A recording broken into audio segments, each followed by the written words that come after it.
Hello friends, Bigg Boss season 8 లో చూస్తే మాత్రం ఈ రోజు నాగార్జున సార్ ఒక్కొక్క ఎపిసోడ్ లో ఒక్కొక్కరు మాత్రం బాగా అడిగేశారని అనిపించింది. అది కూడా చూస్తే మాత్రం యష్మి టీం వాళ్ళు, అలానే నైనిక టీం వాళ్ళు, వీళ్ళు చీప్ గా ఉండడం వల్ల వీళ్ళు కమాండింగ్ గా ఉండాలి, కానీ వీళ్ళు ఏం చేస్తున్నారు ఇక ఒకరికొకళ్ళు అలా రేషన్ దొంగతనం చేసుకోవటం, అలా గొడవలు పడటం చాలా చేశారు, నాన్ సెన్స్.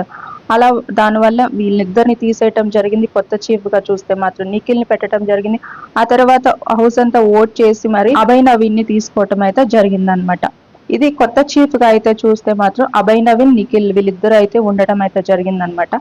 ఇక నెక్స్ట్ చూస్తే మాత్రం మణికంఠ విషయంలో, ఆ మరమరాల విషయంలో వీడియోస్ ప్లే చేయటం అదంతా క్లియర్ గా ప్రతి ఒక్కటి కూడా ఈ వారం అయితే వీడియోస్ ప్లే చేసి వాళ్ళకి చూపించడం అనేది చాలా బాగుంది.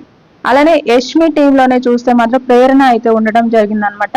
సంచాలక్గా అక్కడ ఫెయిల్ అయిందని తను రెడ్ లో అయితే పెట్టడం జరిగింది. తన టీంలో తన ఫ్రెండ్ గానే ఉన్న తనని అలా పెట్టడం చాలా షాకింగ్ అనిపిస్తుంది. ప్రేరణ కూడా ఇప్పుడు మించి తను కూడా తనతో ఉండకుండా తను ఇండివిజువల్ గా తన గేమ్ ప్లే చేసుకుంటే మాత్రం చాలా బాగుంటుంది. లేకపోతే మాత్రం తనతో ఉంటే చాలా బ్యాడ్ అయితే అయ్యే ఛాన్సెస్ అయితే ఉన్నట్టయితే నాకైతే అనిపిస్తుంది.